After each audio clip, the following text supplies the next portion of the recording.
நான் சென்னை சம்பிரதாயில் இப்போ BSc catering and hotel station third year படிச்சுட்டு இருக்கோம்.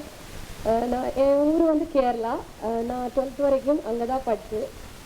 நான் ஃபஸ்ட்டு வந்து சென்னை சம்பிரதா சூஸ் பண்ணும்போது எனக்கு நிறையா டிமோட்டிவேஷன்ஸ் இருந்தது.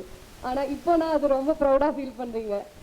ஃபஸ்ட்டு நான் 12th படிக்கும்போது எனக்கு ஒரு 1100 மார்க்ஸ் இருந்தது. எல்லாருமே கேட்டாங்க, டாக்டர், என்ஜினியர் அந்த மாதிரி நான் கோர்ஸ் எடுத்து படிக்கல, எதுக்கு நீ ஹோட்டல் மேனேஜ்மெண்ட் சூஸ் பண்ணுறாங்கன்னு. ஈவன் என் வீட்டில் இருந்தாலும் அப்பா அம்மாவுக்கு இருந்தாலும் டாக்டர் அந்த மாதிரி இதில் தான் போகணுன்ற ஒரு நம்பிக்கை இருந்தது.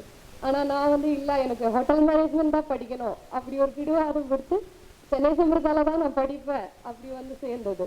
சேரும்போது எனக்கு வந்து அந்த அளவுக்கு நாலேஜ் இல்லை ஹோட்டல் மேனேஜ்மெண்ட்டை பற்றி. வந்த பிறகு என்னை பற்றி கார்விங் என்ற கோர்ஸ் இருக்குது. என்னோட கோச் ஷெஃப் கார்விங் கார்த்திக், அவங்களோட கார்விங் பார்த்து எனக்கு அதில் இன்ட்ரெஸ்ட் வந்தது. அப்போ தான் நான் கார்விங்கில் போய் ஜாயின் பண்ணுறது. அப்போ தான் காலேஜில் இந்த மாதிரி காம்படிஷன்ஸ் எல்லாம் கூப்பிட்டு போகிறாங்க, நம்மளும் போகலாம். அந்த மாதிரி நான் ஃபஸ்ட்டு நேஷ்னல் லெவல்ஸில் தான் பார்ட்டிசிபேட் பண்ணியிருந்தேன். அங்கே எல்லாமே நான் வந்து பிரான்ஸ் அந்த மாதிரி மெடல்ஸ் தான் வின் பண்ணியிருக்கோம். அதுக்கப்புறம் தான் என்னோட ஃபஸ்ட் இன்டர்நேஷ்னல் மலேசியாவில் நான் வின் பண்ணுறது. மலேசியாலையும் எனக்கு ஒரு பிரான்ஸ் மெடல் தான்.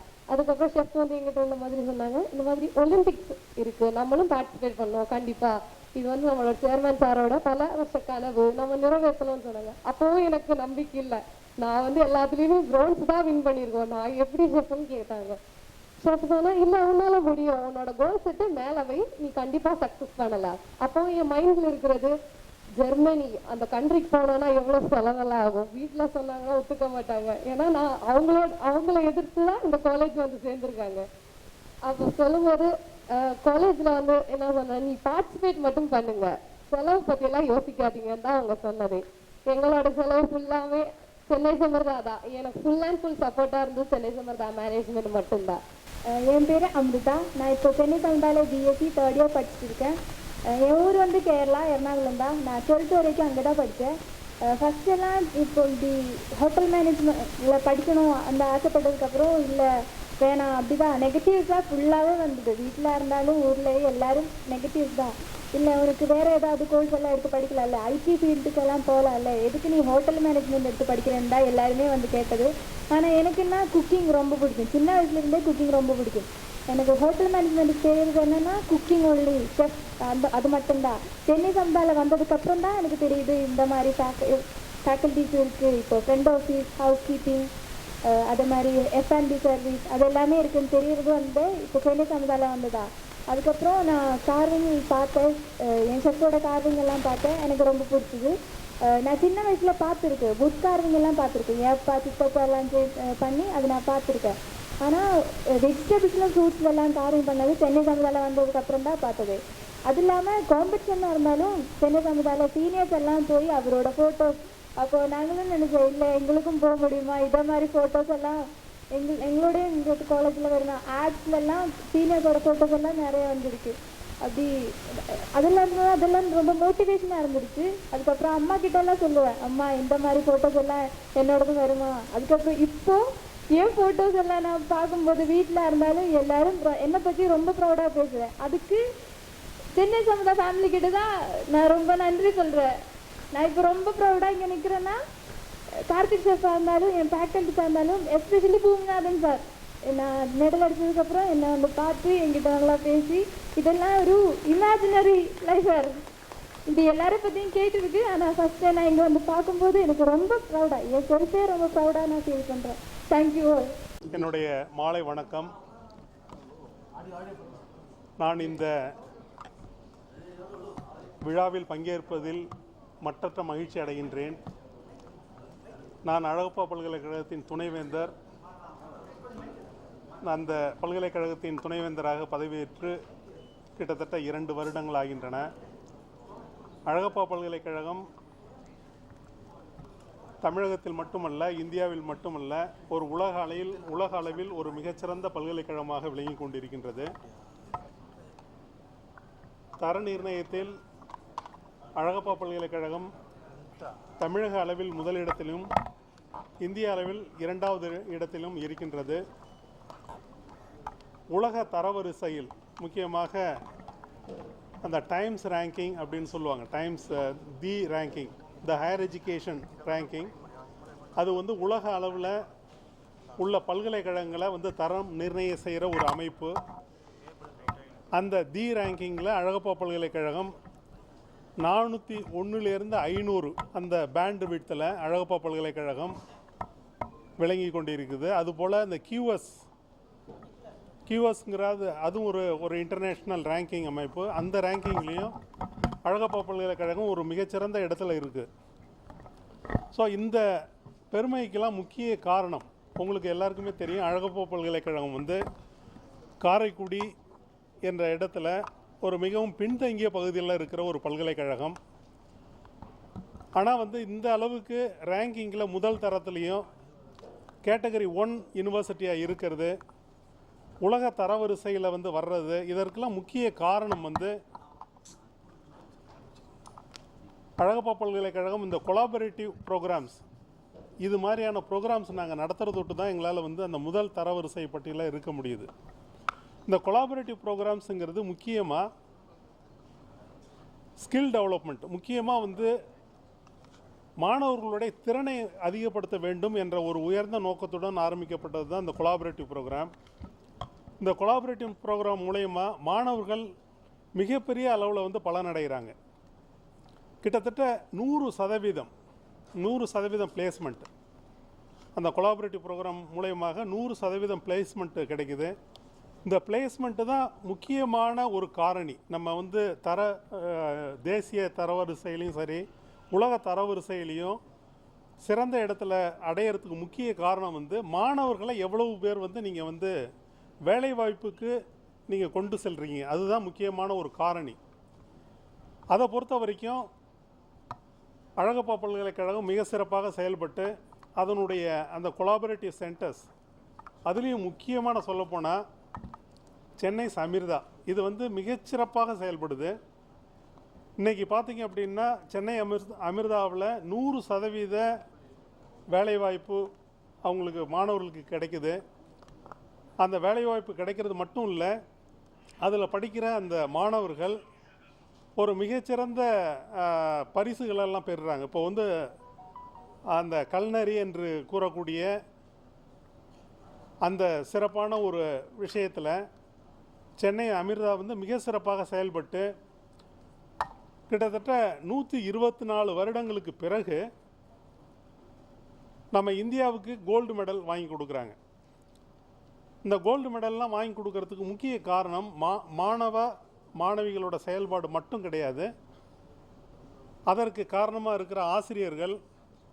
இந்த ஆசிரியர்களை ஊக்குவிக்கிறதுக்கு முக்கியமாக அதோடைய சேர்மன் மிஸ்டர் பூமிநாதன் அவர்கள், இவர்கள் எல்லாம் முக்கிய காரணமாக இருக்கத்தொட்டு தான் இன்றைக்கி ஸ்ரேயாங்கிற அந்த ஒரு மாணவியும் அமிர்தாங்கிற ஒரு மாணவியும்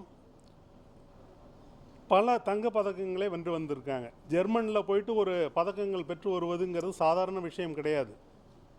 ஏன்னா ஐரோப்பிய கண்டத்தில் ஒரு ஜெர்மன்ங்கிறது ஒரு மிகப்பெரிய ஒரு ஸ்கில் ஓரியன்ட் நேஷன் அப்படின்னு சொல்ல போனால் அது வந்து ஜெர்மன். அந்த ஜெர்மனில் போயிட்டு உலக அளவில் வந்து கோல்டு மெடல் பெற்று வராங்க அப்படின்னா அதற்கு வந்து கொடுக்கப்படும் பயிற்சி, அந்த பயிற்சிக்கு தேவையான ஊக்கம், இதெல்லாம் முக்கிய காரணம். இந்த விஷயத்தை பொறுத்த வரைக்கும் சென்னை அமிர்தா வந்து மிக சிறப்பாக செயல்பட்டு மாணவர்களை வந்து நல்லா தயார்படுத்துகிறாங்க. எனக்கு சென்னை அமிர்தாவை பற்றி நல்லாவே தெரியும். நானும் வந்து அந்த அழகப்பா பல்கலைக்கழகத்திலே பேராசிரியராக இருந்து தான் துணைவேந்தராக இருக்கேன். பேராசிரியராக இருக்கும்போதே சென்னை அமிர்தாவுக்கு போயிட்டு நான் வந்து அதை விசிட் பண்ணுறதுக்கு, இன்ஸ்பெக்ட் பண்ணுறதுக்கான எனக்கு வாய்ப்புலாம் கிடைச்சிருக்கு.